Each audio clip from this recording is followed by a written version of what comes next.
Hey guys, welcome back to another interview here on Toned In Entertainment. Today, I'm always excited, but I'm a little extra excited today because we've got Julie Cutler in the house on the podcast. How are you doing, Julie?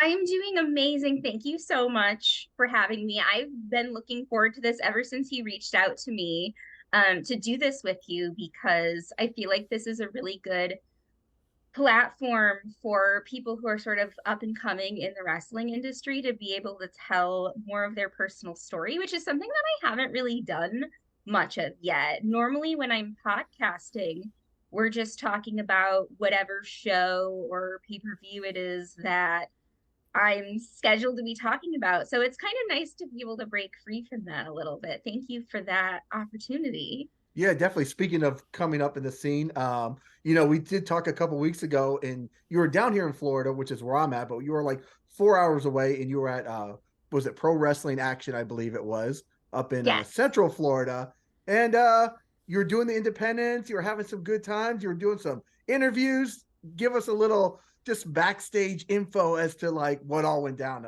at that show. Yeah. So I had an opportunity just a couple of weeks ago. I was in Altamont Springs, Florida with Pro Wrestling Action, which is a promotion that I was invited to work at by Daniel Max Shaw.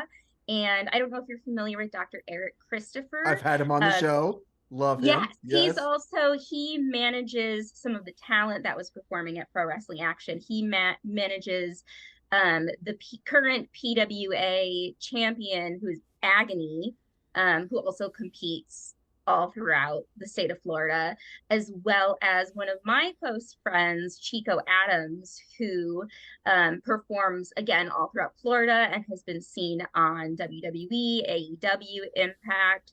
These people are all over the place. So I was really lucky to be pulled into that, doing some backstage interviewing before the show, during the show, after the matches, and then also working a little spot during the show where I don't know if you're familiar with Shalonce Royal. She actually turned on Vicky the Captain Dreamboat after her victory. So that'll be really interesting to see for their upcoming show, which is the last weekend in January. If you guys don't follow them yet, you definitely should because there's a lot of interesting stuff unfolding there. But it was a really, really great opportunity for me because normally I have been doing a lot of podcasting, particularly with Fightful Online these past several months. And so this was kind of a good opportunity for me to sort of dip my toes into a live show atmosphere and hopefully start getting into that more this upcoming year. Yeah, because like when I usually go to the shows, I do the personality interviews. When you were at the show, you were doing the storyline, the kayfabe interviews when you were Yeah, and there. I tried very, very hard because I wanted to go in having done my research on everybody. That was something that I was a little bit nervous about because I feel like, as an interviewer, people don't realize sometimes like how much it helps to really know the talent and know which questions to ask. Like there's certain generic questions that you could always ask people, but I made it really clear to the talent when I was there. I was like, I'm here to make you look good. So I wanted to be sure that I was asking them the right questions that would sort of let them be able to do their character stuff and put forth the message that they wanted to put across. So I had gone in doing a lot of research on every single person. A lot of the people I kind of like followed on social media anyways. So I already knew a bit about a lot of the talent, like where they had wrestled previously and a little bit about their gimmick and things of that nature. But I actually talked with the promoter for like a couple of hours, just trying to get background info on the storylines behind all of the matches, what happened at all the previous shows, what their win loss records were leading up to this particular show, Winter Wonder Slam, so that I would go in really like showing them that I took the time to learn about them and that I had that level of respect for them as performers to sort of make sure that I was getting the right reactions out of them. So I hope that that showed in what I was able to put forth. But that was something that was really important to me going into it. Yeah, I think that's very important because you just don't want to show up for an interview and just be like, oh, so what is your wrestling finisher and what is, Exactly. you know, Exactly. Like there's certain generic things. Like I had one talent tell me he had been at a show before where the interviewer had actually gone around beforehand and like they had asked everybody like where they were from and who their inspiration was in wrestling. And I was like, that's cool. Like that's cool information to know. I think that depending on what kind of an interview you're doing, that can definitely be good information. But this particular promotion is like very character based and very story based. So we really try to like keep everything as kayfabe as possible. and I did see that because I saw some of the stuff backstage with Johnny Nova. Yeah, he was phenomenal. I was actually so taken aback. We did a couple of like post-match interviews, basically anybody that I could catch, like when they were coming backstage and they were still in gear. They kind of like took a second, like got their water, got themselves together. And then I was like, okay, like come with me and do an interview. And Johnny Nova, he was phenomenal because, oh, am I glitching right now? You are glitching a little bit. Uh-oh, you're frozen. Uh-oh, is that better? There we go. Okay. Okay. So so Johnny Nova, I was super impressed with him because I just kind of pulled him aside really quickly after his match. And a lot of the stuff that we did, again, like I kind of had some questions prepared based on the story and what the outcomes of the matches were. So I just kind of approached him to ask him about his match. He was in a fatal four-way match and he um lost the match to Beast, but he was the one performer in the match who had previously performed with PWA. And so he was like the young grizzled veteran. So I went up to him after the match and I just kind of asked him, like, Johnny, like, what happened out there? You know, it was an incredible match. Obviously, it didn't go the way that you wanted to. And then he just went. And I remember after we cut that, I was like, that was amazing. He did a really, really phenomenal job just running with it. And I was really, I mean, I really had to do minimal work. I mean, I think I went up to him and asked him one question, and then he just went, and I kind of just stood there and took it all in. But he is definitely one to keep your eyes out for. I would be surprised if we see him on AEW Dark coming up um, on some major promotion sometime soon because I feel like he's at that level. And seeing the promo that he was capable of cutting too, I was like, okay, this guy can talk. I think we're gonna see more of him very soon. Yeah, down here, there's really in Miami, there's only like one major promotion, which is CCW. And a lot of Yes, those guys that you mentioned they all do work down wrestling here, with right? All of them. CCW. Johnny Nova and him, he's with tag team with ERA down here, and they're Yes, super over down here. Like, and Johnny yes. Nova is definitely somebody on my list to interview. Now there were a bunch of names you threw out there, and I'm going to give you a little pro tip there because if you ever have the chance to interview Agony, be very careful and interview him in character because I once asked him for some inside information and he threw me inside of a casket. So just be Oh careful with Agony. no. Yeah. The man behind the mask is the nicest guy in the world, but Agony himself, watch out for it. Don't Be ask very him too many careful. questions. Be very careful. Be very careful. I think if you're interviewing Agony, there's a very good chance that you're really going to be interviewing Dr. Eric Christopher. Yeah, because I actually interviewed Agony before him and Eric Christopher got together. So I've done Okay. separate interviews since because Agony was pre-pandemic and they've gotten together in the past like 2 years or so. They've formed a pretty Okay, evil so duo. you didn't have the doctor then as a cushion to protect you. No. It was straight up. Oh, you want inside information? He grabbed me by the throat, threw me in a casket, and that was pretty much it. Yeah. Oh my goodness. Well, I'm glad that you're still here to tell the tale. I am. Just some words of wisdom, just a little caution out I'll there. take that. I'll put that in my back pocket so I remember that for Right. next time. Now, are you planning on doing anything more with pro wrestling action coming up in the future? I would love to. They are having another show. It's called Riddle Me This. It is the last weekend in January. So the story behind that is, I don't know if you are familiar with the Emerald Emperor Simon Says, but at the end of our last show, he revealed that he is actually taking over as the sponsor for the upcoming show at the end of January, Riddle Me This. And so I don't believe I'm going to be present for that one. I have a conflict that same weekend, but I'm definitely hoping to appear with them more in the future. I think they have a really unique perspective in that they're very character and very story based, which I love because I think growing up as a small child, getting into wrestling at a very young age, before I was really old enough to appreciate the athleticism behind it, it was the story that lured me in. And so I think the fact that they're very heavily based in that is very smart. And like you said, a lot of the talent that they have are talent that perform for CCW. They brought in some people from other parts of the country. I know they brought in Joey Mayberry, who is one of my personal favorites. I believe he is based up in Chicago. And then I'm based in Massachusetts. So I flew down for the show amongst a few other things.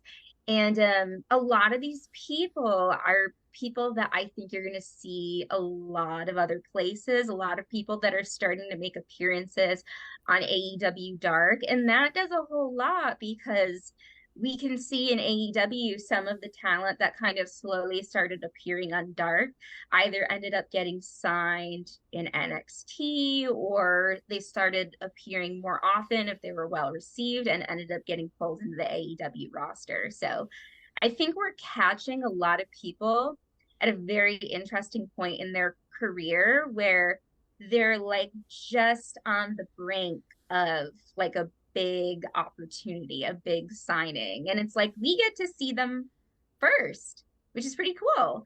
So definitely if you're in the area, for anybody that's watching, if you're in the area, the next show is also going to be at the Eastmont Civic Center in Altamont Springs in the last weekend of January. Um, but yeah, I definitely 2023 definitely want to travel more, definitely want to do more live shows, not even just in Florida but other places as well. I have a lot on my bucket list this upcoming year, so I'm very excited. I think 2023 is going to be a big year for a lot of things. Now, speaking of bucket list, what are a couple of those bucket list items you want to get in 2023? I definitely want to do a show at the 2300 Arena. That is a big one. I actually have, I'm going to grab really quickly on my car keys over here. I have this keychain that I just got for the 2300 Arena. And I keep this Okay. here, a little reminder to myself. That's one of the places on my bucket list. So I definitely want to do a show there. I'd like to do some more wrestling conventions, some of the big conventions potentially coming up in 2023. I'll definitely be back on Fightful in 2023. Previously, I've been doing mainly the AEW pay-per-view post shows with Sean Ross Sapp. So I will probably continue to do those unless I'm actually attending some of the shows live, which to be determined. We'll see. See where I'm at in the next several months. But I don't want to give away too many of my bucket list items, but definitely more live events and definitely integrating into the show a little bit more as 2023 unfolds. All right. Now you spoke about conventions. I was at WrestleCade and I actually saw Sean Ross Sapp at WrestleCade, and he was Oh, cool. well I didn't I actually wanted to introduce myself to him, but he was actually interviewing Nyla Rose when I had passed by the You area. know what? I feel like I just saw, it's funny that you mentioned that interview because I feel like I was on YouTube the other day and that was like one of the interview as I was scrolling, that was one of the things that popped up was his interview with Nyla Rose. Yeah, I don't know if he had posted it or not, but I know I saw physically like through the eyes, like, oh, there he Yeah. is over there talking to Nyla Rose. So speaking of conventions, like what would you like to do at these conventions? I would love once I, get to the point where I'm able, I'd love to do just like the meet and greet aspect of it. I think for me, like one of the most fun parts of doing the PWA show when I went down to Florida was just being able to meet so many people because there are so many people in the wrestling industry that I feel like I had been following on social media for a long time. And it's like you feel like you kind of know people, but then you meet them in person and then it's like, okay, now I really know you. And it was just nice to be able to make a lot of those in-person connections. Like I think that was really my favorite part of the entire experience for me. It was just meeting people and talking wrestling and talking about like Johnny Nova and I, we had a really fun conversation about like the invasion storyline when we were growing up. And it was just like nice to be able to connect with people on a personal level like that. Um, and it's funny because like that isn't so much tied into like the the action of the show and it's not even really tied into the interview portion of the show. It was just like the real human connection, making real friends. That was kind of what I enjoyed most about it. So I just want to be able to meet and connect with more people in the industry. Being able to do more interviews like what Sean Ross Sapp had done when he was interviewing Nyla Rose.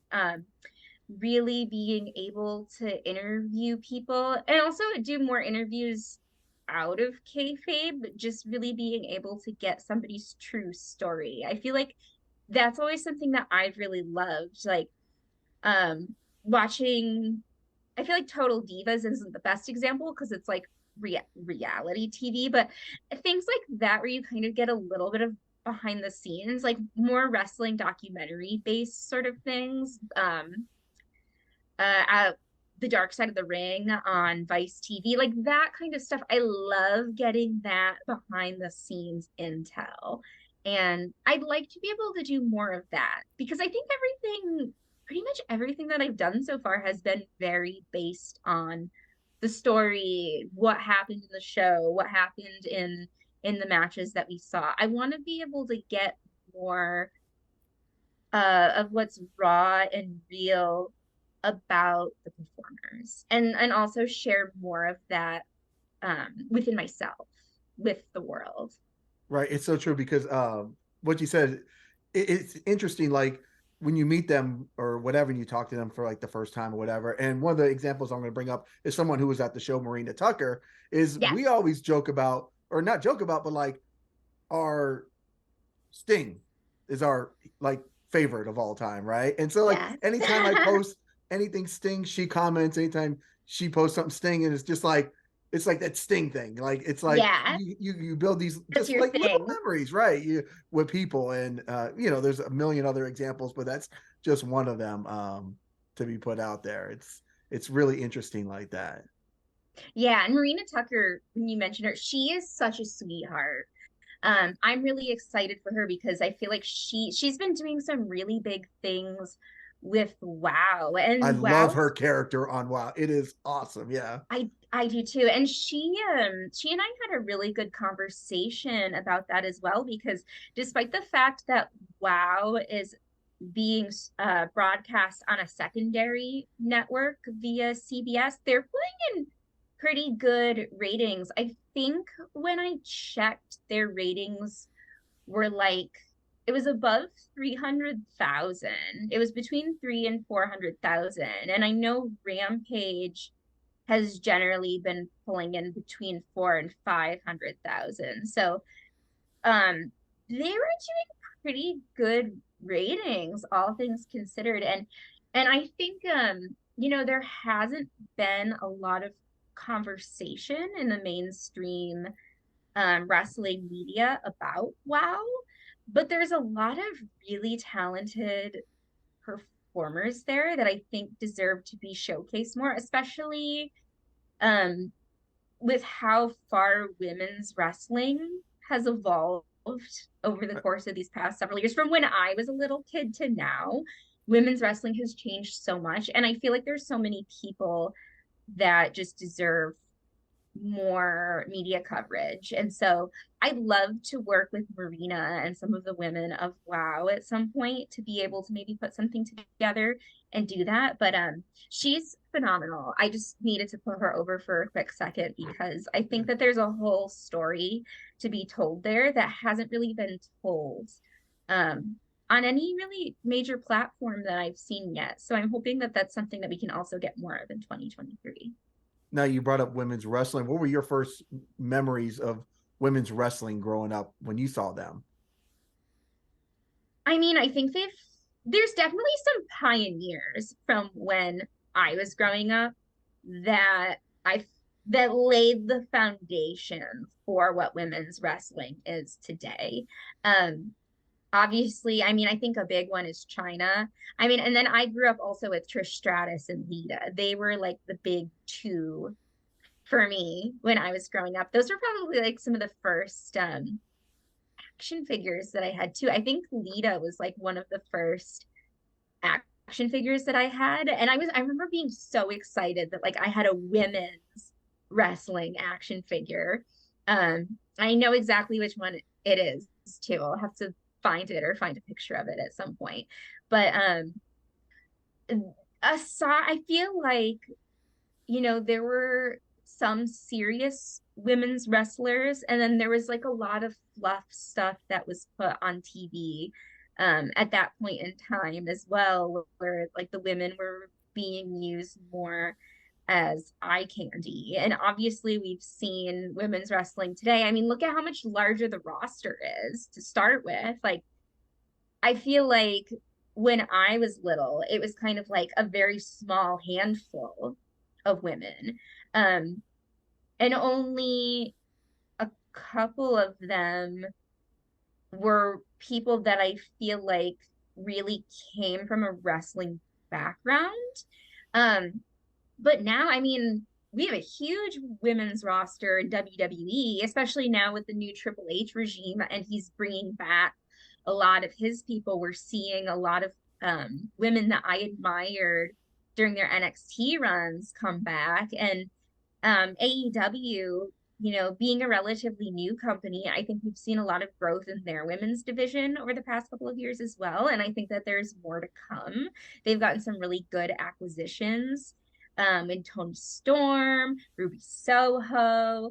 I mean, Serena Deeb is like, she is just such a technician. I loved her match I'm trying to remember which pay-per-view it was. She had a championship match with Thunder Rosa. That was just like a women's wrestling convention in real life. Right. It's like a clinic right there. Yeah. Yeah, just watching how clean all of their reversals were. Like I remember at the beginning of the match, it was just kind of like a lot of sort of submission reversals. And I feel like some people that are in the earlier stages of their career, that could potentially look very sloppy, but the way that they did it was so clean. It was just like one submission hold and then like a quick reversal and then boom, another submission hold. There were no weird transitions in there that made it look sloppy. It was just like chef's kiss women's wrestling. But yeah, I think we've come such a long way. I think that we are going to see a lot more growth. I think we've seen a lot over the past couple of years, just with WWE putting on Evolution and adding the Women's Royal Rumble, adding the Women's War Games matches. It's really cool to be able to see women's wrestling showcased in that way. And so that's really exciting for me because, when I like I was saying, when I grew up, I feel like it was just such a small handful of people that sort of laid the groundwork for everyone else. And now everyone else is able to flourish because of that. It's funny because you just said the women's war games, and that was going to lead to my next segue is, and I've said this many, many times when I talk to a lot of ladies that wrestle, is like when I grew up in the 80s, like the women's matches were either the eye candy matches or when you went to the concession stand to get a popcorn and a Coke. Now you've got a women's Royal Rumble, like you said, a women's war games. You've got Thunder Rosa and Britt Baker main eventing a steel cage match on Yes. TV. Like, 20 years ago, I would have never thought this would have been possible, and the ladies are crushing it. Right. And I remember like watching Evolution on my computer at home, and I remember watching the first Women's Royal Rumble match. And even since the first Women's Royal Rumble, I feel like now when the Royal Rumble comes around, I'm like more excited for the women's match because I feel like they've done a lot in terms of like bringing back previous names or, bringing back legends. I feel like there's more surprises sometimes in the women's match. And that's like what I love about the Royal Rumble. That's why I was kind of disappointed last year when they started announcing people in advance. Right. Because I was like, that's the fun, is like you hear the buzzer go off and you see who it's going to be. So I love that surprise element. And I feel like they have more room to do that in the women's match just because the women's roster still isn't quite as large as the men's roster. I think they have a little bit more wiggle room in terms of spots that they're going to fill. And I have so much fun seeing who's going to fill those spots, who are they going to bring back. And then you see them bring someone back who maybe hasn't wrestled in a while, and it's like you have your nostalgia moment, and I love that's what I live for, those nostalgia moments in wrestling. Now, speaking of nostalgia, like you said on Instagram, let's pull back the curtain just a little bit Okay. here, and let's talk about maybe one of those very first storylines growing up for you that you watched and maybe got you hooked on professional wrestling.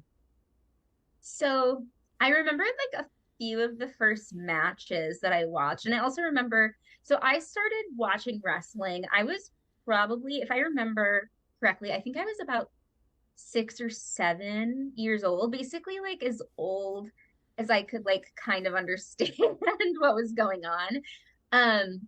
So I remember the first few matches that like really pulled me in. The first two TLC matches were really big for me. Um, the street fight between Triple H and Cactus Jack at Royal Rumble 2000 is one that I always remember. And then, of course, Hell in a Cell between Undertaker and Mankind, because, like, you're not a person if that's like not one of your your all-time matches. But I remember when I was really young and I was actually having a conversation at the show that I was at, the last show that I was at about this.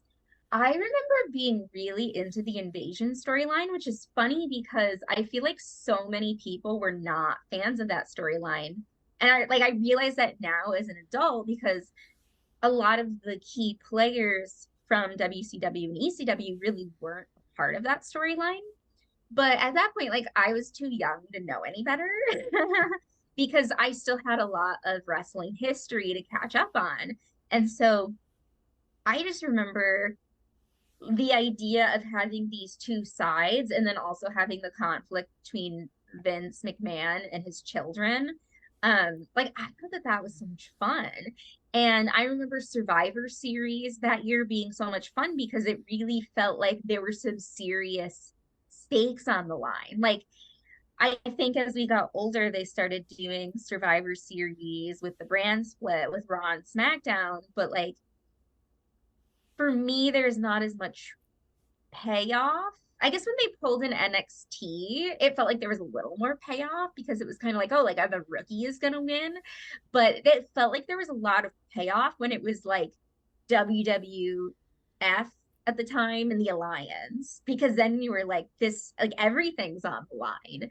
So I love that storyline. I remember actually um it was SmackDown 2 on PlayStation. I think it was SmackDown Know Your Role. Okay. That was like such an iconic video game. I remember my brother and we created like all of the wrestlers that weren't on the game that were like influential during that storyline, and we made stables. So like we just made this giant alliance on SmackDown 2. And I mean, I just thought that that was a lot of fun because I thought it really, every single week when you tuned in, you felt like there was something that they were really fighting for. And for me, like that really resonated with me. I remember I'll never ever forget when The Rock returned, and it was like, who is The Rock going to join? Is he going to join WWF or is he going to join the Alliance? And then like they did his whole segment when he returned, and he got on the mic and he said, "Finally, The Rock has come back," and you're waiting, and he goes, "To the WWF," and like that was so. Such a moment for me, such a moment during my childhood. So that's one that I really remember luring me in. And it's so funny because looking back, it's one that like the internet, if you go on the internet, like everybody hated that story now. I was just gonna, yeah, no, I was just gonna say that because when we look at things, you know, we're recording this interview like 2 days before 2023 here, right? Yeah. And so a lot of people go back and they have this preconception of like, oh, it kind of sucked. Okay, yes, the big time players Sting and Goldberg, those guys weren't there. But I remember watching that segment at work with like two other guys that were wrestling fans, and when Rhino and RVD, they all turned around and were like, "Oh my god, it's ECW!" Like they've turned on the guys. It was huge back then. I thought it was huge. As like a 6 or 7 year old, however old I was when all this was going on, I thought it was huge. And it was funny because like you said, a lot of the major players from WCW, ECW weren't a part of it, which like I didn't know any better at the time. I think in hindsight, a lot of it had to do with contractual stuff that was going on between the network. I didn't know any better at the time. And the other thing was like when we were that young, when we were growing up, like now you get everything from I mean, everything, not everything, but there's a lot of stuff that you get online. Granted, some of it is kind of, it's been like, it's gone through like this stream of like telephone so much where like by the time I feel like it makes it to the general public, it's not really like the same story that it originally started out as. But nonetheless, like we get a lot of information, a lot of behind the scenes information in real time, things about like who's hired, who's released, like what's going on with so and so's contract and all this stuff behind the scenes. When I was little, a lot of that information like wasn't readily available. Like even now, if you're watching a pay-per-view or if you want to watch a pay-per-view, it's like everything's posted on social media in real time as it happens. Where like when I was growing up, if I didn't rent a pay-per-view, there was like one website that you could go to that like you could refresh over and over and over again to see if they like eventually posted the match results. But there was like an air of mystery to it too. There was so much going on behind the scenes that you didn't really know about, and that was kind of fun at the time because especially with a storyline as big as that, where there is a lot of stuff going on behind the scenes with companies buying each other out and contracts and why is so and so not on TV. There was a lot that you may not have known, even if like you weren't 6 years old like I was. Right. There was a lot even as an adult that you might still not have known. Right, because I'm definitely a few years older than you, and I remember because I was working at that particular time when it happened. You were 6 or 8 years old. So Yeah, I there's was in definitely an elementary age school. gap. There's definitely an age gap here. But I remember like back when you talk about like those dirt sheets, one of the ones that always stands out to me, because a lot of them are wrong back in the days, but it was like Rey Yeah. Mysterio to join the Wolf Pack. That was like one of the biggest rumors, like back in the day. Booker T to join the Wolf Pack. They thought they were going to get these cool guys to join in with, and that was one of the ones that never came. But I do my best to stay away from dirt sheets. I do like watching, like stuff that you do on Fightful, like the breakdowns and the reviews and stuff like that. But I try to stay away from the dirt sheets because I still like my imagination to like grab me when I'm watching wrestling. I don't want to be like, oh, this guy's going to show up tonight. Most likely, I try to stay Yeah. away. And that's the thing. I still love to this day the element of surprise. Like that's why I love covering the major AEW pay-per-views, because I mean there's certain things, if you really think about it and you want to kind of predict what's going to happen, there's certain things like people coming back and things like that that I feel like you can sort of come up with a theory and be like, oh, okay, like I think so and so is going to come back tonight. But I feel like they're pretty good about adding in interesting surprises, even if you have a feeling that someone might be coming back. Like for example, with MJF at All Out, Right. I think, I was hoping he would come back because I think that MJF is like the backbone of that company in many ways. So I was hoping he was going to come back, but I wasn't 100% sure if he was. And I also wasn't sure if he was, like how they were going to do it. And I thought that the way that they did it was really creative. And so I've genuinely had so much fun with those post show reviews because I have so much fun watching the shows anyways. Then I'm like, oh, okay, now I just get to go online and talk about it for 2 hours.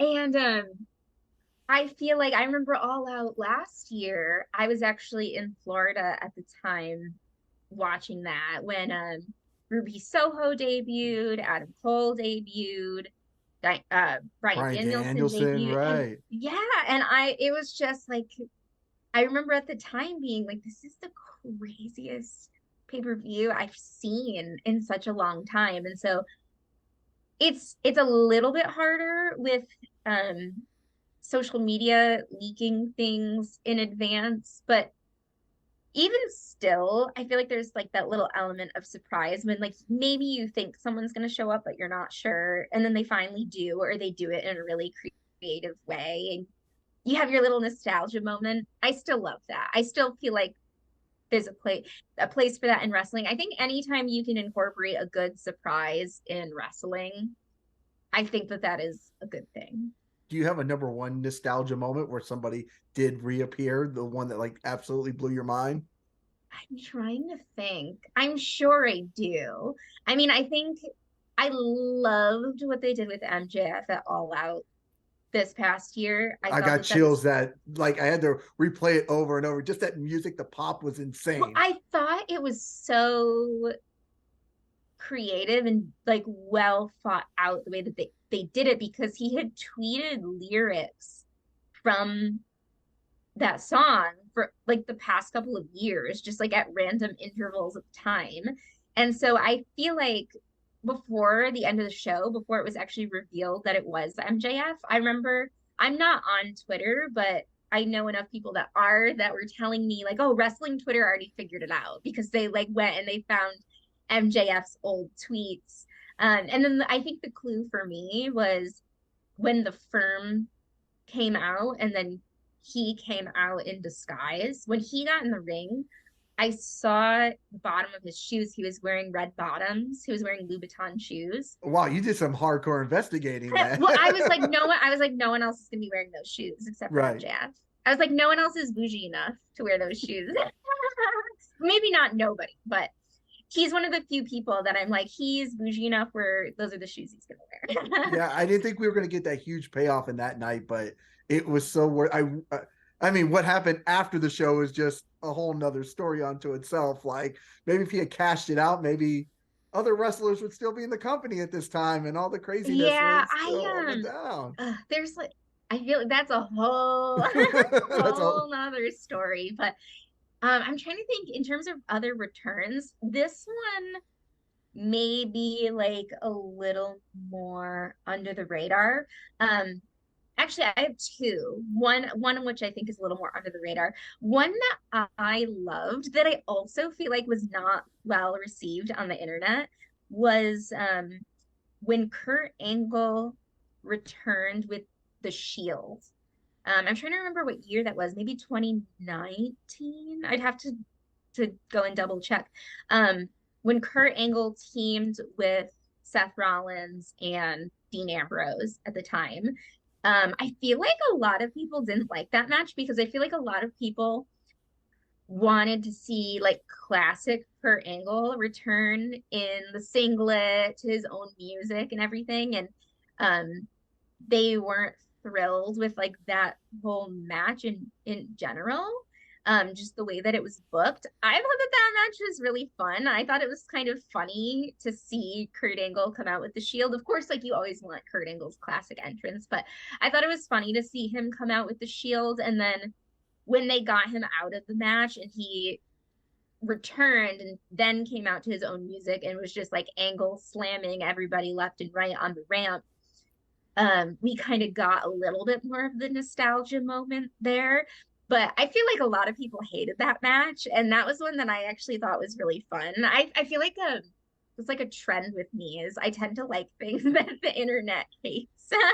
Well, that's a But I good thought, thing though, because they're not always, you know. yeah, they're not always right.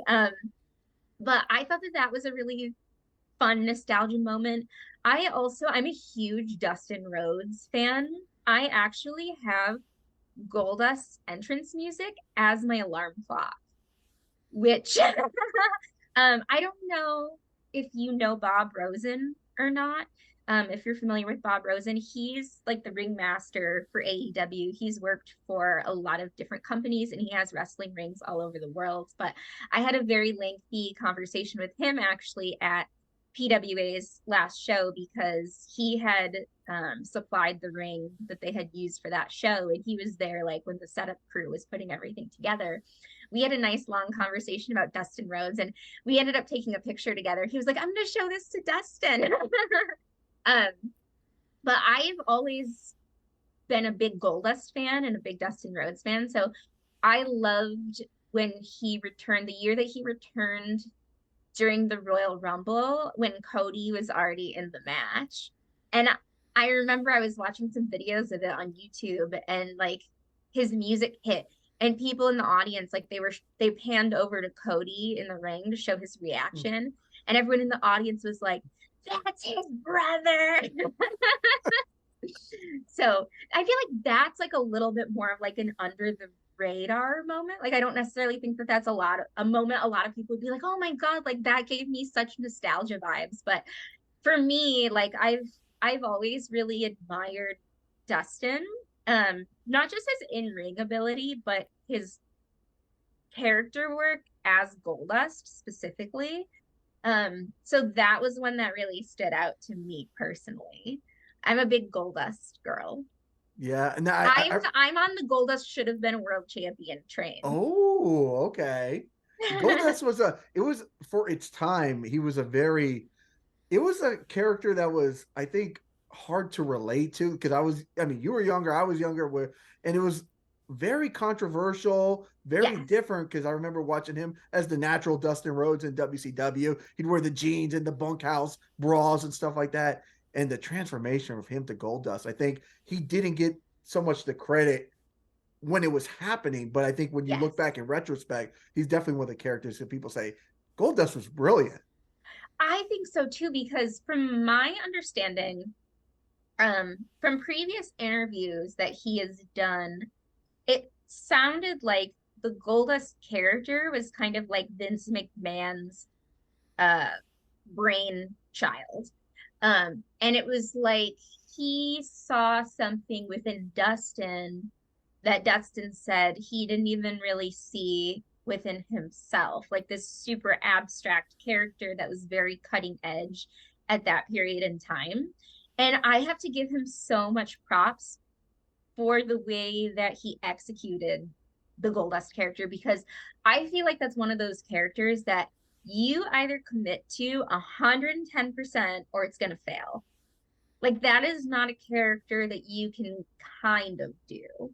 And so the way that he committed to it at the time, especially, I just thought was absolutely brilliant. I remember I was watching an old interview on YouTube of Goldust and Marlena on the Conan O'Brien show.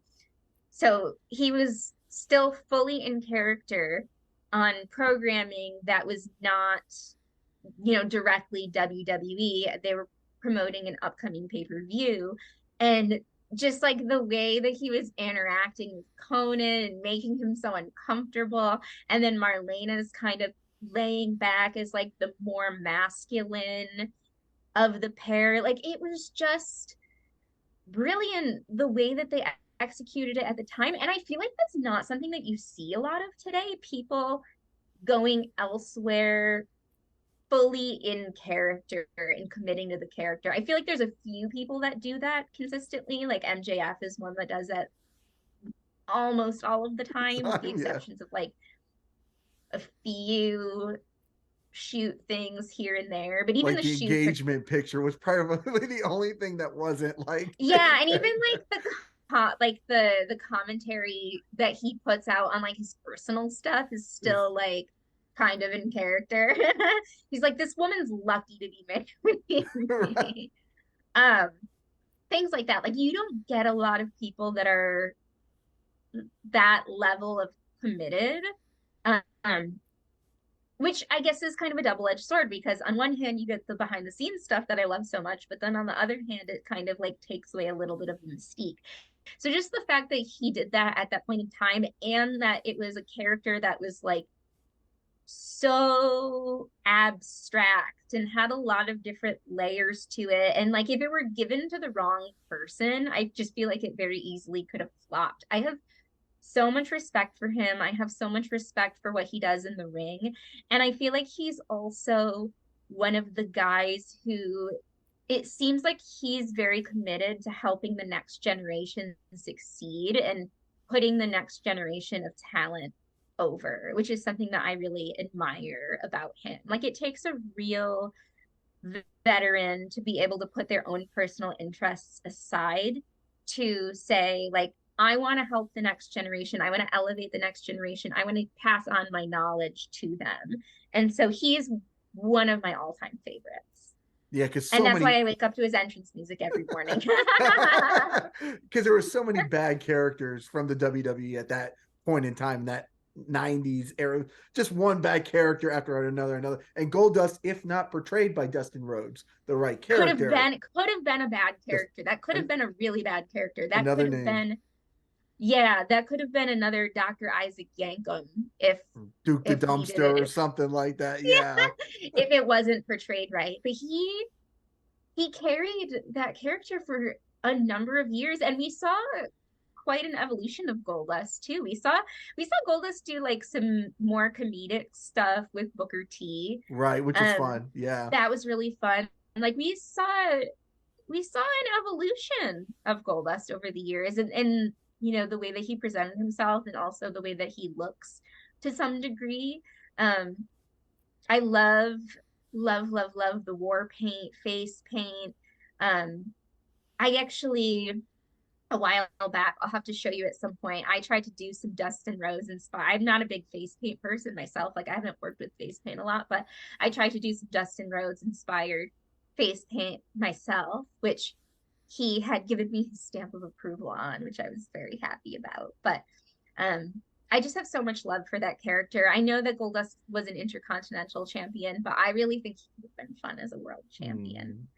I think Dustin Rhodes is a world champion. Maybe he'll get to be one in AEW at some point if he is still going. I know he mentioned he was going to be probably retiring by the end of 2023, so maybe I'll get my Goldust Dustin Rhodes World Championship run. We'll see.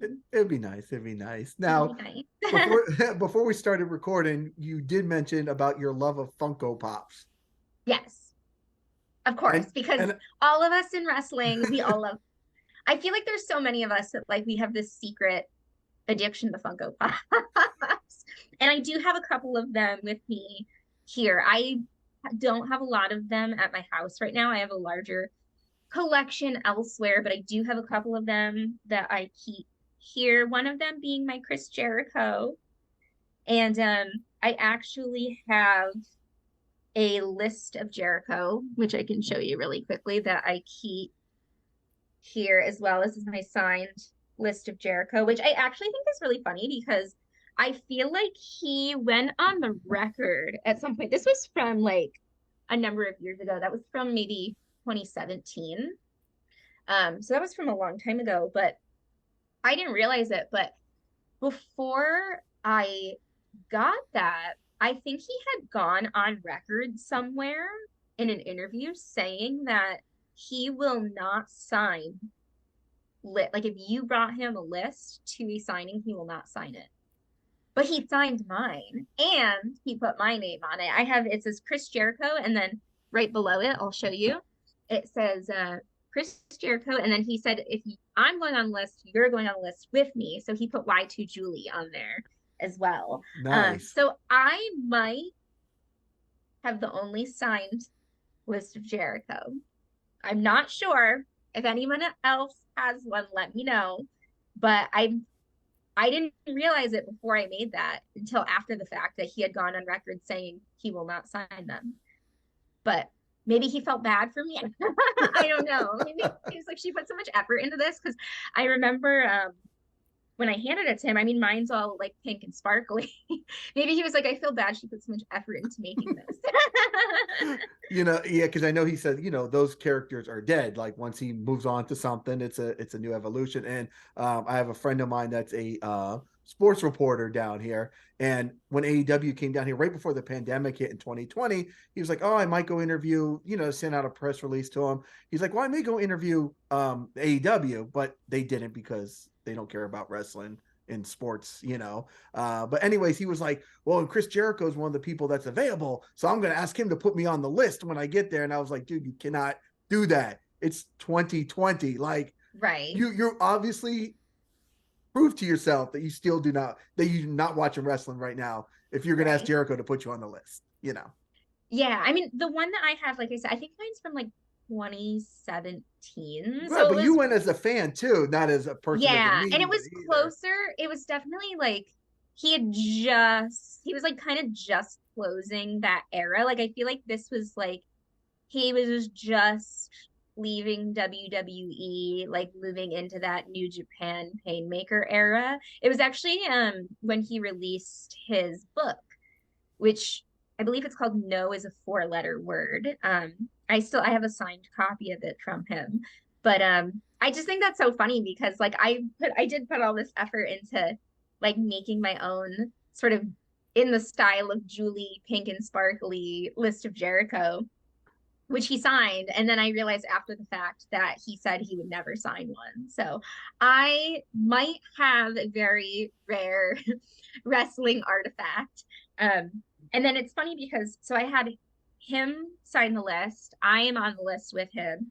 And then I have Enzo and Billy Morrissey, and I have Mick Foley, who is actually the first person on the list, and Dustin Rhodes is at the bottom. So just a lot of people that I particularly admire. Obviously, I talked about Dustin. Mick Foley, I've met him a number of times, and he's always so sweet. And I appreciate, I appreciate like he really takes the time to talk to people. Like it's not just kind of like a, hey, how are you? I'm Mick Foley, nice to meet you. Like he really like sat down with me. Like when I brought him this, like Jericho had signed it first and then he had put my name on it. And he like sat down with me and told me like the whole behind the scenes story of how the list of Jericho came to be. Like he was telling me about how, on TV, he was the first person that Jericho had ever put on the list, but he was also telling me about how it was kind of like the idea was born from something that just sort of organically happened backstage. Like, I guess one day, from what he had said, someone just got on Jericho's nerves and he just grabbed a piece of paper. He was like, I'm gonna make a list. And then it just turned into this thing. So it was kind of cool because it was just like the two of us like sitting at a table together and him just telling me like, oh, like, well, this is what really happened. This is how the list came to be. So super, super nice guy. And I remember actually he had the first time I had ever met him, he had a bandage on his hand. And like you think of Mick Foley as being like the hardcore legend. So I don't remember, how it came up, but he had mentioned the bandage on his hand and he was like, oh yeah, like I got into a gardening accident. And it was like, it's just so funny to hear from someone who's used to rolling around in barbed wire and thumbtacks. And you Like, fall oh, I was 30 just feet off of gardening. it. Now he trips Yeah. over And a garden then tool. yeah, and then Dustin I have on here, of course, because like I just ranted for like 10 minutes straight about how much I love him. And then Enzo and Billy Morrissey I have on here. Also like two very, very sweet people that I've met multiple times. Um Enzo, I feel like if you've ever met him in person, he's someone who is super, super dedicated to his fans. Like he really takes the time um to like have conversations with people. And I actually remember last year, it was last fall, I had seen him at an event and we had like a long talk. Like he gave me like a really good life talk, pep talk. I was going through kind of a difficult time in my life at that point in time. And he really took the time to like pull me aside and just give me some really good advice, which I have kept some of to this day, just advice about like authenticity and sort of staying true to yourself and things of that nature, sort of like leaning into what makes you you. So I have very fond memories of meeting him as well as William Morrissey, who is doing really well now. I love that he's in AEW. I saw that he just got engaged to Lexi Nair, and it's really good to see after a lot of the struggles that he's been through that he had spoken about publicly. It's really good to see him doing well. So those are my people that I have on my list. Fantastic list. Now, speaking of being true to yourself, there's a lot more to Julie Cutler than just professional wrestling. Now, one of the quotes is fashion victim or fashion slave. Which one would you consider yourself? So that's funny that you mentioned that. That is the quote that I've had on my Instagram page. I've had that on my Instagram literally since like the day that I made my Instagram. I don't know if you follow at all. That's actually from Dr. Steve Brule, who is a character on the Tim and Eric show, which was on Adult Swim. Okay. I don't know if anybody who's watching, if you follow Tim and Eric, you know Dr. Steve Brule, who's portrayed by John C. Reilly. That was a quote from that show. He was doing like he would do little like news skits almost, like he was a news correspondent. And they're all just like really bad news skits. And I remember he was introducing a segment that they were going to be doing about fashion and like what are cool clothes to wear. And so he goes, fashion victim or fashion slave, you make the call. And I kept that quote because I'm like in real life, pretty big into like fashion and makeup artistry and things of that nature. I actually just competed in the Miss Massachusetts USA pageant this past year, which is also something that I show on my Instagram a little bit. But I was trying to think of something to sort of like show that side of myself in a way that was like also kind of funny. So I put that quote on there. And I remember one of my friends actually asking me about it. He was like, are you a Tim and Eric fan? There were a couple people that caught on to that. They were like, why you have a Tim and Eric quote in It's your like if bio? you know, you know, right? Yeah. And I think a lot of people thought that that was kind of like surprising or unusual that I had that. And I was like, no, yeah, like I watched every episode of their show. They did a live comedy show at they did a tour a couple of years ago, right before the pandemic. And they did one in Albany, New York that I went to. And I went to like their VIP Q&A session and everything. So I feel like sometimes people see that, like they go on my Instagram and they're like, oh, like she's a pageant girl and she likes fashion, makeup, and all this stuff. But then like she also likes pro wrestling, and there's also a Tim and Eric quote here. So I think, It's a spice of life. yeah, yeah. So that was kind of, that's been there since the inception of my Instagram, and I don't know if I'll ever take it off.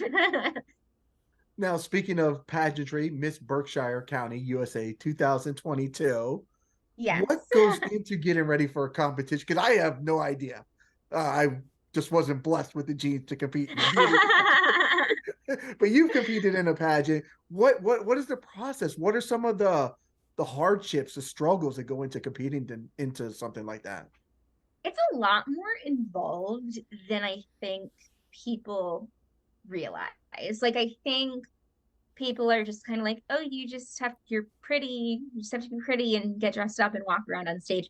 There's really a lot more preparation that goes into it. Like when I had signed up initially, I had signed up in October of 2021, like the beginning of October. And so basically as soon as I signed up, I was like, okay, now that I'm signed up for this, I really need to like fully commit myself. So I immediately signed up for personal training, which was something that I've been wanting to do for a long time. I've always been a dancer growing up, so I've always been like somewhat athletic in that regard, but I really wanted to take things to the next level. Like I really wanted to learn how to like properly structure workouts and like get more into weightlifting. And so I started working with my personal trainer, Elena, who has become an amazing friend of mine. And she's actually a former bikini pro herself. And so I knew when I signed up with her, I had seen the results that she had achieved herself.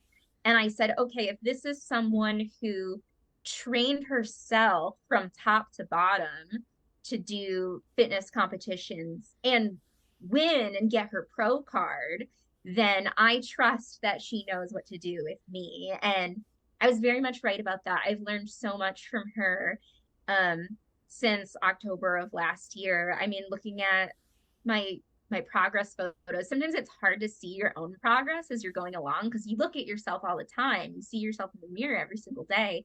But then looking back at some of my old photos in comparison, then I'm like, oh my gosh, I see such a difference now. So that has been really cool. She restructured my entire way of eating pretty much. Like I didn't really know a lot about nutrition, to be honest. Like I took a nutrition class when I was in college, and I didn't go very much. So I didn't really know a lot about nutrition.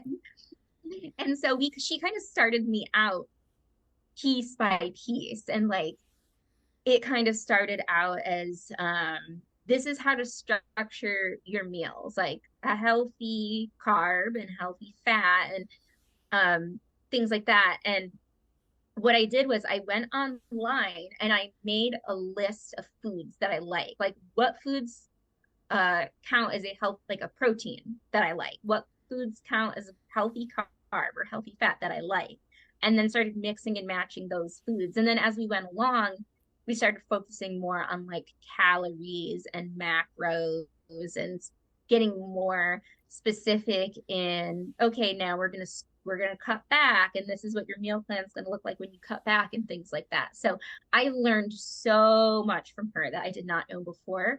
She also is a certified life coach. And so we started doing that as well, just to kind of keep myself in a good mental state going into the competition, because it can be difficult, like doing any sort of pageantry or like fitness competitions or things like that. It's difficult because, I mean, there is inevitably an aspect of it that is based off of comparison, which can be a really tricky thing, especially like with social media these days. You know, people are always posting what they're doing and what they're doing to prepare, and what they look like, what, you know, how their fitness journey is going, all kinds of different things. And so um, that mental piece is really important too, sort of like making sure that you're going into doing something for the right reasons, and that you're not losing yourself in the process. Um, there were a lot of things that went into like preparing the right looks and things like that. Like I had an evening gown that was custom designed for the pageant. And this was actually really cool because there was a designer that I've been following on Instagram for a very long time. Her name is Paula Estefania, and she's based out in LA. And she actually previously designed ring gear for Carmella, Mandy Rose, CJ Perry when she was Lana. Um, I think she's designed since for the Bella Twins and some other personalities within wrestling.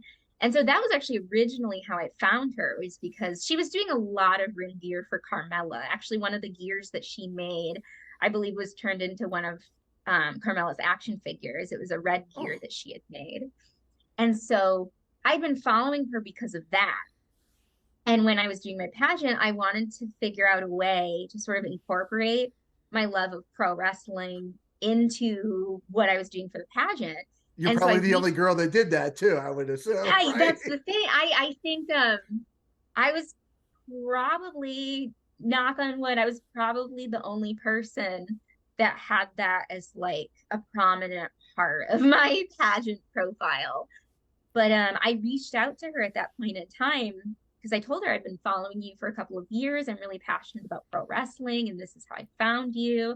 And we worked together, and she designed this amazing, like one of a kind evening gown for me. And she also was really good about incorporating my dance background into it as well, because I'm also a former ballet dancer and a former competitive Latin ballroom dancer. And so the whole skirt was sort of like an homage to my dance background, which was really cool. Pageantry is very expensive, but I found some really creative ways to save money on like some of my looks and things like that. And then this is going to sound maybe silly to some people, but really working on like your stage presentation and your walk. It sounds so silly to people to say like you need to practice your walk, but that's one thing in hindsight I actually wish I had spent more time on in my pageant journey is my walk, because they say it's not about, you know, what you're wearing. It's not about having the best gown.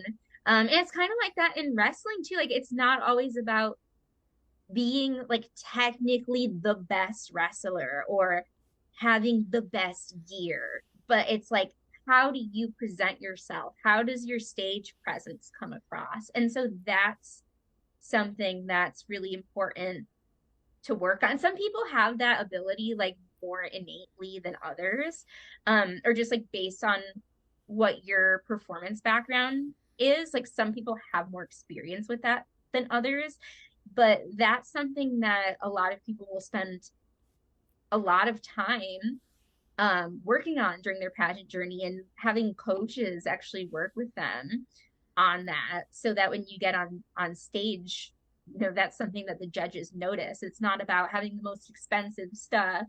It's not about having the best makeup or whatever. Like you don't necessarily have to be like the most physically beautiful person that they have ever seen. It's like, how do you carry yourself?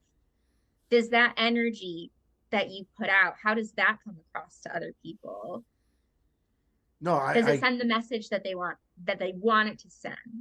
Right. I get where you're coming from, because if you could tell if somebody's nervous or not confident, Yeah. and if somebody stumbles on their walk. But if you can come out there and just power walk and show that, you know, you're in the zone, I think that definitely makes more than the girl that has a $50,000 dress on, or I don't know what they Right. cost. But if you can come out there and just there's an energy I think you can give off in anything that you do, and you don't have to have the most Exactly. expensive things in order to light up a room, I guess you could say. Exactly. And I always feel the same way when it comes to wrestling. Like I've had this conversation with people about how obviously your in-ring skill is very important and that's something that you can't skimp on. Obviously, you need to be a safe worker. And there's something special about everyone's ring ability and ring work that like kind of makes them stand out. Like we used to have different types of wrestlers. There's like the big body guys and there's the luchadors. And you have your own specific style in ring that makes you stand out. But at the end of the day, you could be the most clean technical wrestler in the game, but if you don't have an interesting character, if you don't have anything that's innately interesting about you, then that's not going to lure the crowd in.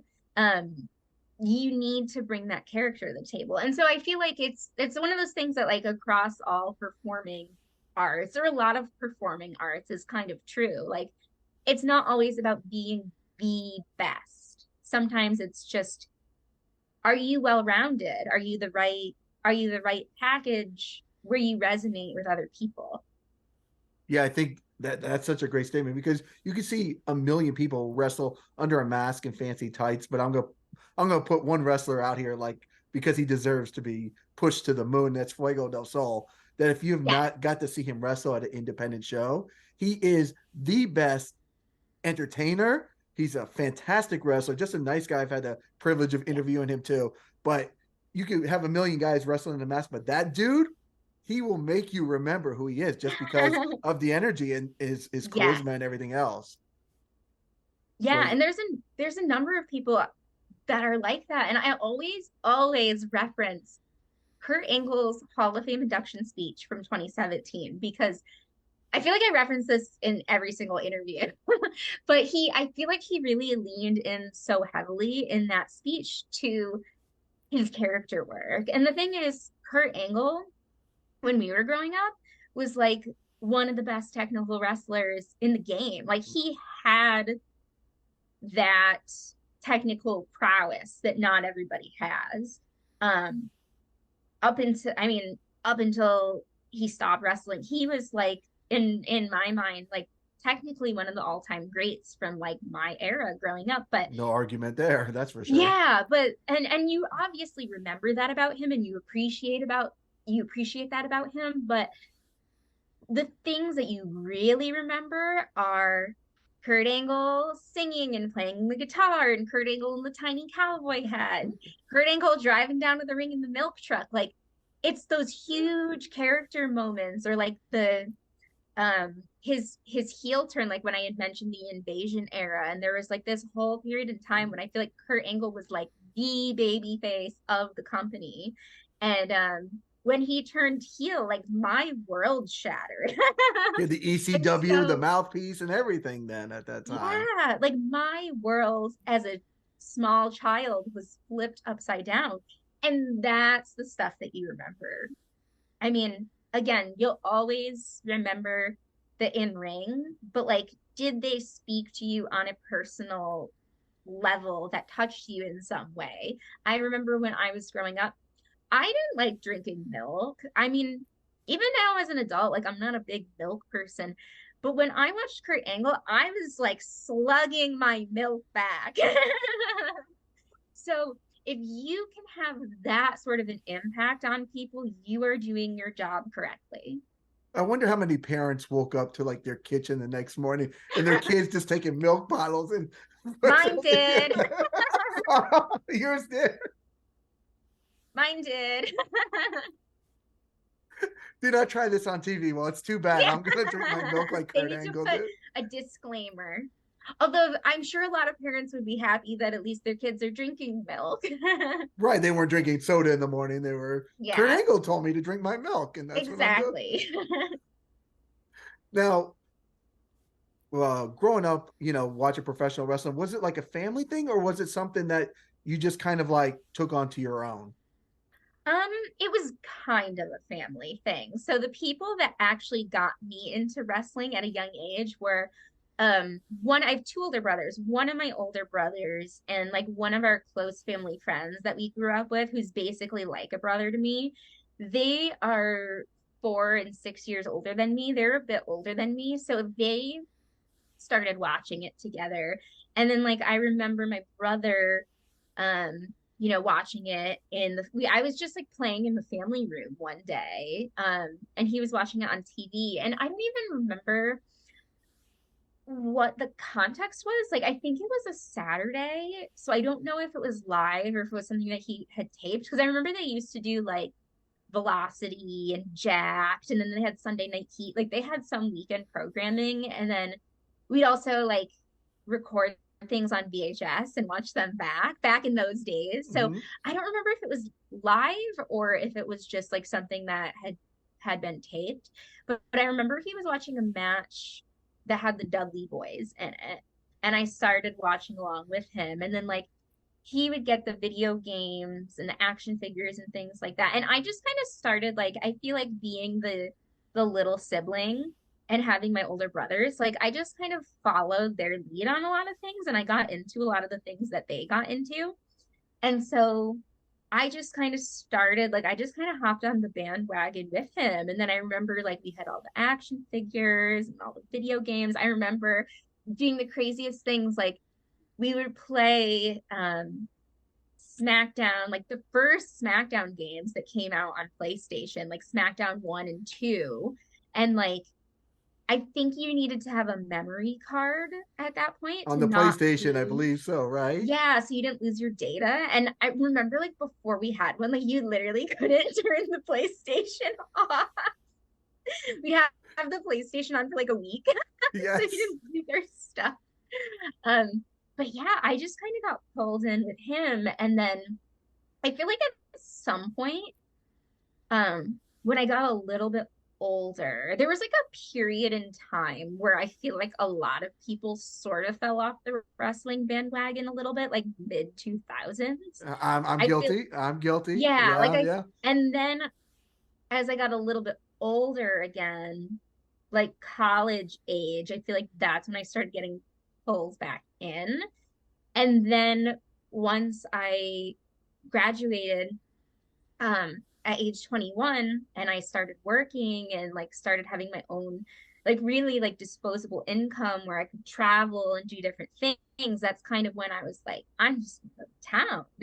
And it just kind of took off from I think once I started really like going to a lot of stuff, I've always been a performer by nature, and I've always been a dancer.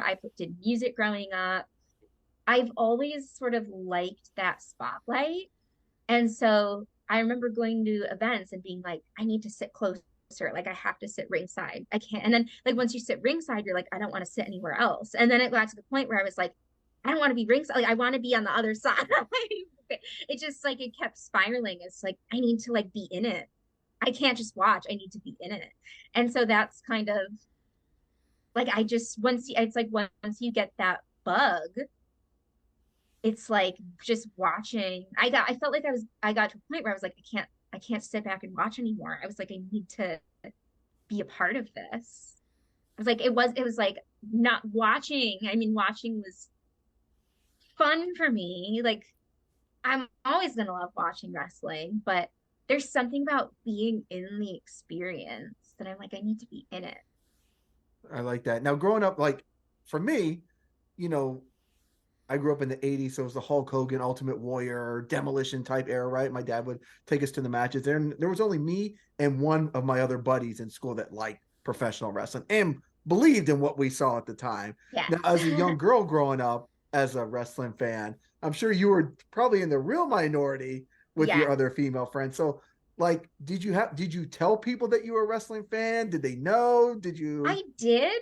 And like, when I was growing up, I had zero female friends that liked wrestling. And then there were like some boys in my class. I actually remember, I think I was maybe in second grade when WWF became WWE because of trademark copyright Right. reasons.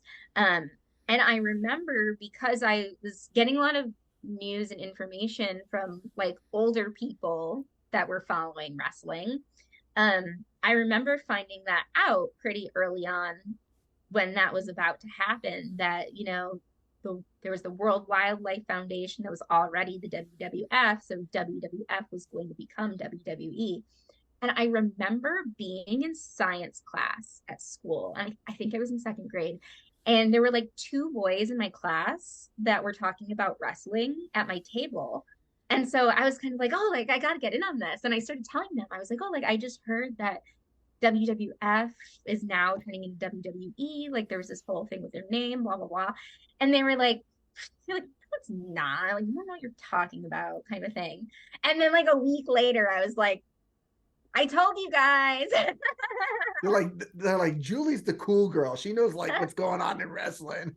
And then actually, so I remember when I was in sixth grade, I had this class in school. It was like a specialist class, like an elective sort of thing, where we talked about current trends. Like we would talk about things in the news and different news stories and popular pop culture subjects and things of that nature.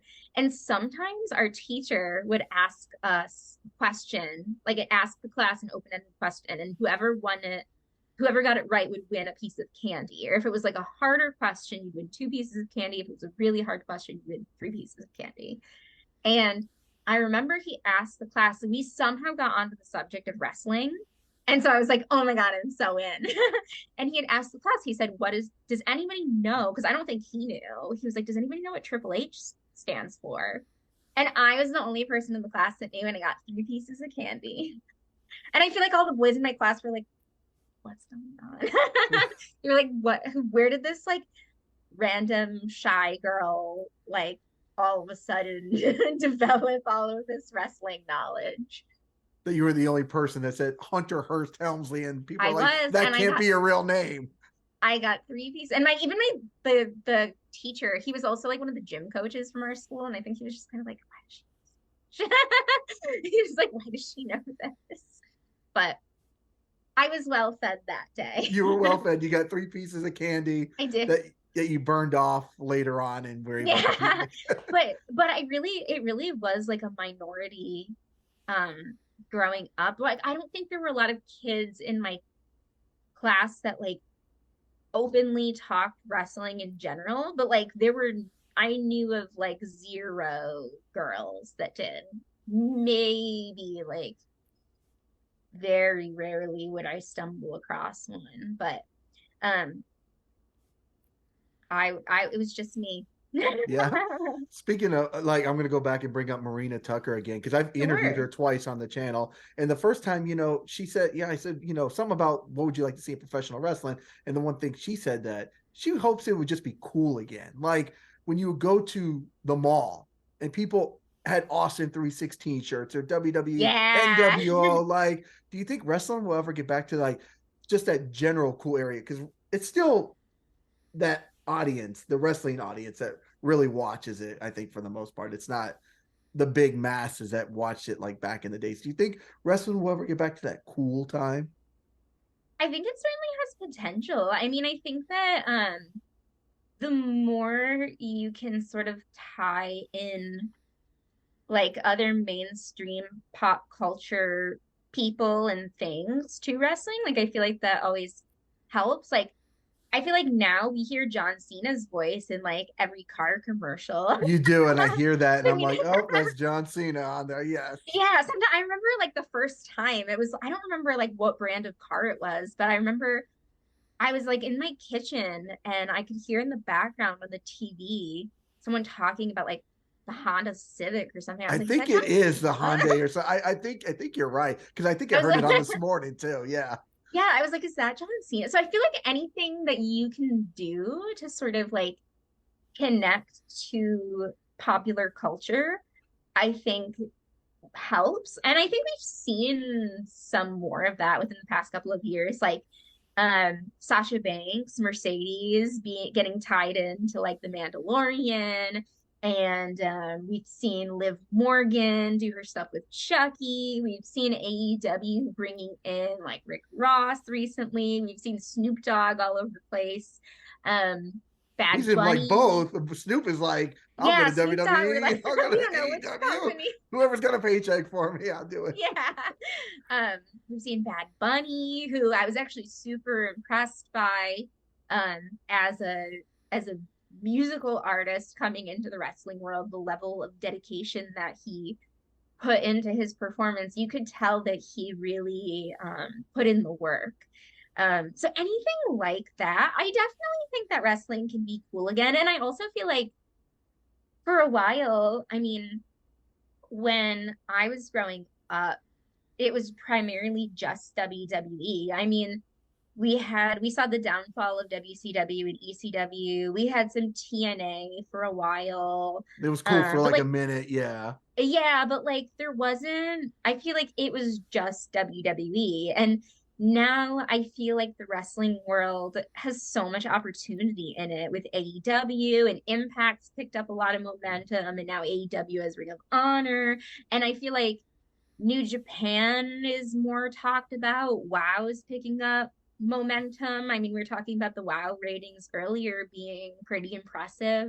And now, like, some people can just go on the independent scene and just do whatever they want and make a living that way. So I feel like the wrestling world is huge right now in terms of just offering so many different kinds of opportunities. And I feel like that could play a huge role in wrestling becoming cool again. It was funny because when I posted something recently on my Instagram, it might have actually been the graphic for this podcast.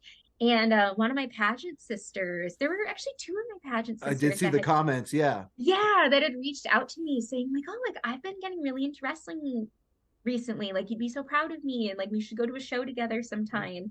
I've actually gotten that from I think two of my pageant sisters. We've been talking wrestling, and I was like, that's really cool. I was like, I didn't expect to go into Miss Mass meeting wrestling friends. So like that's really cool. Um, I think wrestling is as cool as we make it, to be honest with you. I mean, I think it's cool. So I'm just going to run with the fact that it's cool. And maybe, some of my friends and other people that, aren't a part of the wrestling world right now, maybe they'll just come along for the ride I because like we that. think it's cool. I do. I liked it. It's definitely been my passion. I tell people I bet you, the day I was born, I think the day that I came home from the hospital, I think my dad had me on the couch watching wrestling like that. Yeah. So it's been ingrained in my DNA forever. And I'm so glad that wrestling is at a point where it's like you've got the indies, you've got AEW, you got WWE, you got I love NW. it. In fact, there's so much, there's too much to watch, to I know be honest. That's that's the the part problem. that I struggle with sometimes is because doing podcasting and interviewing and sort of being in this world, I want to be sure that I'm knowledgeable about the product as much as I can be, but it's hard sometimes because there's just so much content to follow. So sometimes like I'll have people messaging me and being like, "Oh, like did you see this happen or did you see so and so do this or are you watching Dynamite right now?" And I'm like, "I haven't seen everything yet. I'm going to catch up with everything and I'll let you know." Right. Now, But it is a little bit of pressure because I'm like I want to make sure that I'm in the know as much as possible. And there's just a lot of stuff to follow. yeah, because you build up that reputation. Oh, she knows what's going on. It's like, yeah, but Exactly. I've got work, I've got responsibilities, and Yes. I've got the little bit So of time I can watch I everything. I try my best when I have sometimes like if I have some free time, I'll literally carve out time to like sit on the couch and turn on like my on demand and just catch up with some stuff and make sure that I've like seen everything that I wanted to see. Yeah. Now you're very active on Instagram. You do some stuff on Fightful.com, the Wrestling Classic podcast.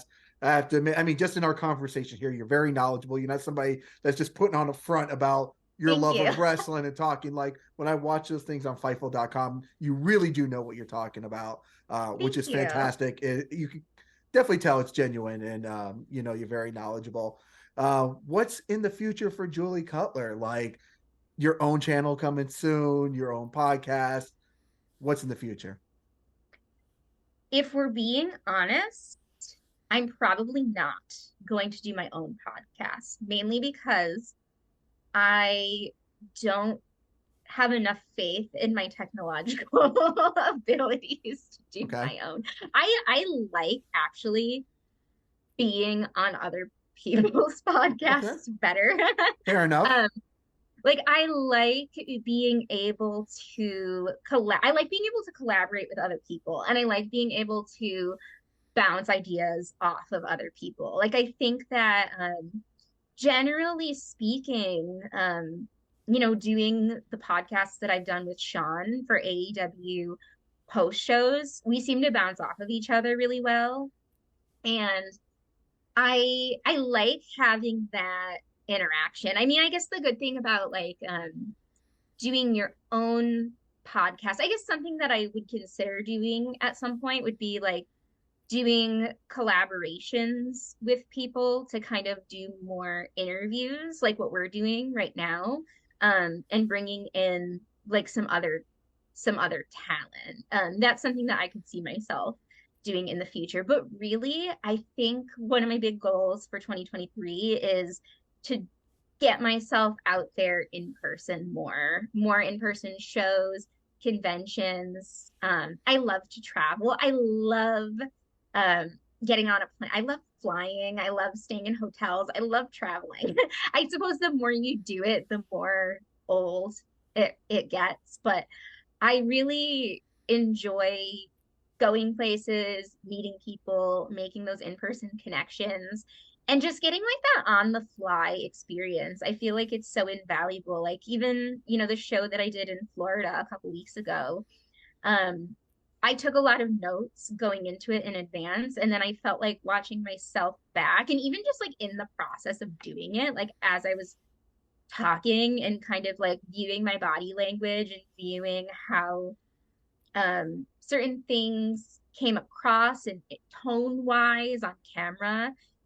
You just kind of you learn so much as you go, and I just want to get more of that on the fly experience that I can keep learning from and building my own like in-person persona off of. But I probably won't start my own podcast just because editing, film, like all of that kind of stuff, that's not my it's not my jam. You just want to jump If on. someone else wants to do it, that's That's great. cool. Jump on, talk, do your thing. Well, you're very good at what you do. Definitely, I have to Thank you so compliment you much. on that. You know, I really do enjoy the stuff that you're on. I really did enjoy the stuff at Pro Wrestling Action. I thought it was very Thank you cool. so And much. you know, I see nothing but great things coming in the future. Go moving Thank forward. you. I really do appreciate that. And I have to shout out to like some of the talent that I've been able to work with so Absolutely. far. Um, I've just been blown away by how kind and supportive so many people have been.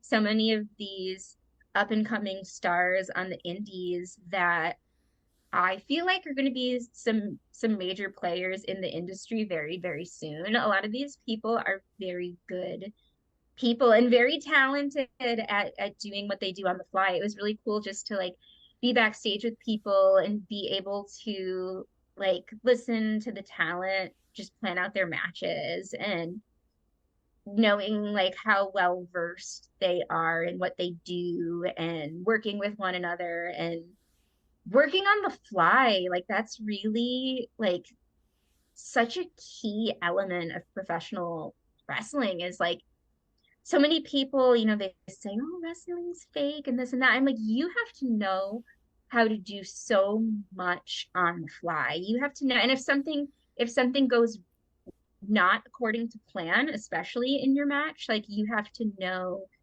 how to recover from that in that moment so that the audience doesn't know. And that, I mean, sometimes, people can catch on just depending on their level of knowledge, like what's supposed to happen and what's not. But um, there's so much of just working in the moment that I'm sure comes with experience that you have to give people so much credit for, because that's a lot of pressure to work on that sort of a basis of like, you kind of know, you kind of have a plan going in, you kind of know what the plan is, but like anything could happen. You don't know how the crowd's going to react. Sometimes it's just like playing with your, feeding into the crowd reaction that you get. So I just have so much respect for the talent that I've worked with so far, and I'm sure much of the talent that I will work with in the future. Like, the ride's just beginning, and so far it's good. I love that. I know, but being backstage, I've been back. A lot of my interviews that I do are backstage while they're getting ready and stuff. One of the ones I'm going to throw out here, and both of these ladies are crushing it right now. And I got to see them plan out their match in the background, and that was when Skye Blue was wrestling Rok-C, Roxanne Perez, now the NXT Yes. Women's Ugh, Champ. I saw them. I was at the show that they wrestled each other at, and them planning out their matches. I've had them both on the channel, both amazing people, and yes. just I mean, people who have never been backstage, and a lot of people will never get to go backstage, but we've been lucky enough to have that little bit of behind the scenes that I don't think unless you've been there, you cannot understand what goes into a wrestling show that you actually get to see for those 8 minutes, that 10 minutes that they perform in front of you. Yes, and I love that you mentioned Skye Blue and Roxanne Perez, because those are two also that I've been following pretty closely, and I think have huge futures ahead of them. Especially, I'm super excited that Roxanne Perez is now our NXT Women's Champion. And she's so young.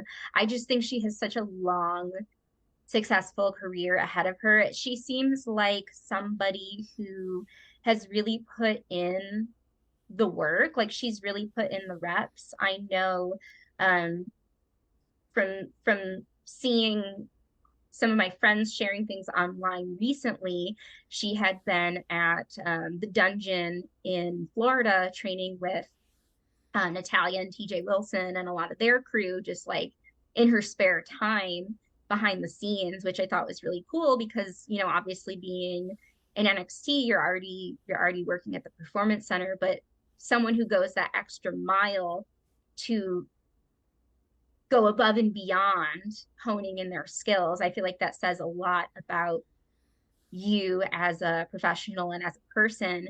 And Skye Blue, we've been seeing more and more of her in AEW. I know that there's some folks in AEW, it seems like they have, I don't know if they're on the roster. Like, if you go on the roster page, They're not on the there's roster some people, technically, yeah, but or they're under some sort of contract. I hope that we get to see a Skye Blue is All Elite, because I feel like she belongs there, and she's someone that the crowd seems to have fallen in love with. She's also super young. She has an amazing look and amazing energy. She does really cool stuff in the ring. I feel like she's one of those people that, like, every time I see her wrestle, I feel like she does something new that, like, I didn't know she could do before. And I feel like she's just filled with so much potential. I hope that we get her Skye Blue is All Elite graphic at some point. yeah, Uh, because I know there are some ladies that are. Leila Grey is somebody yes. I just had on the channel for the second time, and when I reached out to her, I actually interviewed her at the convention in North Carolina, but I had to go through AEW in order Yeah. to get approval, even though she's not on the roster page.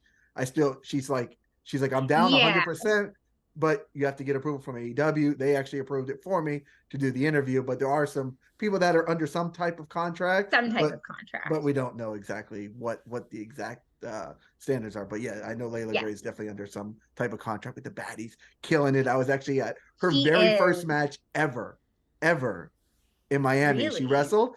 I didn't interview her that day. I didn't even know who she was, and she didn't know who I was. And we actually talked a couple of days later. Her and her fiance Luke Curtis had them both on the channel, both awesome people. But yeah, they're killing it. But yeah, AEW does have some Yeah. people that are under contract, but they're not all elite publicly, I guess you And could say. it's funny that you mentioned Leila Grey, because she had also previously wrestled with Pro Wrestling Action. And so she's one of those names too who we saw her there amongst other places first, and now she's moved on to that next big step in her career. So Killing it. Yeah. she's killing it. I know we've also seen there's a number of people in AEW. I know Cole Carter is another big one who um I think he's under some type of contract with them, and we've seen him doing stuff with the factory since he's Right. been there. And I think he's another person who's super young that has a ton of potential. I Mhm. really hope it seems like they've given him some opportunities so far in terms of singles matches and kind of giving him opportunities to shine. But I think at some point he's another one that they need to like strap a rocket on his back and just woo, because Yeah. I think that he's loaded with potential. I think that it's a good time to be in wrestling right now.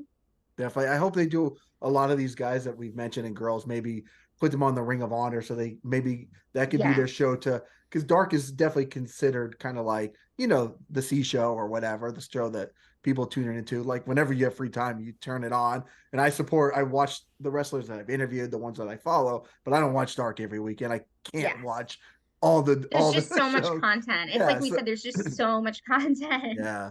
But I'm hoping with Ring of Honor, maybe they can move some of these people like from the factory and Skye Blue and all them, or I don't know. I really want to see those young and up and comers get a little bit more chance. But I know I do it's too. you got to have the Acclaimed and Jericho and Moxley on AEW. I understand that too. Right. Because that's the star power. But one thing that I do think that AEW's done that's very smart, and I've mentioned this before in some of my previous interviews as well. I think that they're pretty smart about using some of the more experienced guys, using some of those veterans to help elevate the younger guys. Like how they've paired Sting and Darby, how they put Matt Hardy with Private Party, Jericho and the Inner Circle, and now the Jericho Appreciation Society. I feel like they have done a lot of smart things in terms of utilizing the veterans just enough so that we can kind of capitalize on their star power to help build up the younger guys and sort of help those younger guys really find what their niche is and then run with that. And I think we've seen that with Sammy Guevara and Chris Jericho. I feel like, the very first episode of Dynamite that we saw Sammy wrestle Cody, and that was back when like Sammy had the big panda head thing Right. going on. And we didn't really know, I didn't know a lot about Sammy at that point. But then I feel like once they put him with Jericho, they really leaned into like him playing off of his silly side and just like totally putting himself out there like I'm going to make myself look like a total idiot on TV and like I'm just going to have fun with it and playing off of that, and that became so lovable. And I feel like they've been smart about helping those younger guys sort of like reach more of their full potential by letting them work with more experienced talent that knows how to position them well to pull that out of them. That's true because when Sammy came out on the first pay-per-view, first time I had ever seen him, I'm like, who's this guy with the giant panda? Yeah, But then he became cool, like the Inner Circle, and yeah, he, now he he's a became cool household very name. quickly. He's even like the hugest fan of toned in entertainment as well, too. Oh, I It's like, love it. I right? love that for us. Oh my God, Julie, I That's feel like we could talk for awesome. like 16 hours on here about a million different things. What's in the Until future? next time. Until next time, there'll definitely be a part two, for sure down the road. But is there anything else that we should know right now? What's coming up? What's going on with Julie Cutler? So I don't want to give away too much for 2023. I will definitely be making my return to Fightful in 2023. I'll definitely be doing some other podcasts in the near future. I have a couple of things that may be in the works right now, and as soon as I have more details that I'm able to share on those things, I will be sharing them. Other than that, you can find me on Instagram. I'm pretty active on Instagram. I share wrestling stuff on Instagram. I share dank memes on Instagram. Um, The fun my stuff. yeah, fun stuff. So if you want to follow me on there, it's at the Crown Jewels. Crown is the old English spelling with an E at the end. So I would say that that is the best way to keep up with me. And as soon as I have more bookings and things of that nature to share, that is where you will see them first. Awesome. Well, keep doing your thing out there. We're supporting you here on Tone In Entertainment, and we're hoping Thank you so for much. for great stuff. And hopefully, Pro Wrestling Action runs one of those shows on a Sunday, not a Friday night. I can make it up 4 hours and join into the show because I love all the guys that are on the show. Great Yes, people an that are running the show. amazing, Yeah. amazing locker room. I was blown away by how kind and welcoming everybody was and how talented everybody is. Like I said, I feel like these are a lot of people that you want to look out for in terms of being on your TV. If they're not already, they'll be on your TV very soon. Right. Exactly. Well, Julie, thank you so much. Thank you so much for having me. I really appreciate it. And Yes. until next time, because we have a lot more to talk Yes, about. there's a lot more to go over. Well, definitely keep doing what you're doing. We'll be watching. We'll be following you on Instagram, following you on watching those podcasts on Fightful.com, and just keep doing what you're doing. So, Thank you till so next, much. definitely. So, guys, if you like interviews like this with Julie Cutler, make sure you stay tuned in here to Toned In Entertainment for future videos. Subscribe to the channel. Do it. Go now. Do it now.